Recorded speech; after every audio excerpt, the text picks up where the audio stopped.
সর্বপ্রথম কোরআনের হাফেজ হয়েছিলেন কে? হযরত মুহাম্মদ মুস্তাফা সাল্লাল্লাহু আলাইহি ওয়াসাল্লাম। আলহামদুলিল্লাহ। কোন নবী বিনা বাপে জন্ম? ঈসা আলাইহিস সালাম। সর্বপ্রথম নিজের খাতনা নিজে কেটেছিলেন কে? ইব্রাহিম আলাইহিস সালাম। সর্বপ্রথম সেলাই পরিধান করেছিলেন কে? মা হাজরা আলাইহিস সালাম।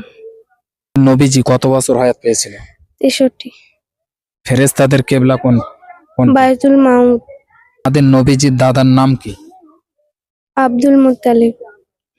আমাদের নবীজির মোহাম্মদ নামটা কে রেখেছিল? তার দাদু। কোন নবীর হাতের আঙুলি ওসিলায় চাঁদ দুখণ্ড হয়েছিল? হযরত মুহাম্মদ মুস্তাফা সাল্লাল্লাহু আলাইহি ওয়াসাল্লাম। সর্বপ্রথম কোরআন শরীফ কোথায় নাজিল হয়েছিল? হেরা গুহায়। আলহামদুলিল্লাহ। কোন নবী পিঁপড়ার সঙ্গে কথা বলেছিল? সুলাইমান আলাইহিস সালাম। সুলাইমান আলাইহিস সালামের চিঠি কে বহন করত? হুদহুদ পাখি। কোন নবী মারা গিয়ে দীর্ঘ বছর লাঠি ধরে দাঁড়িয়েছিল? সুলাইমান আলাইহিস সালাম। ফেরেশতাদের সংখ্যা কতজন? অসংখ্য।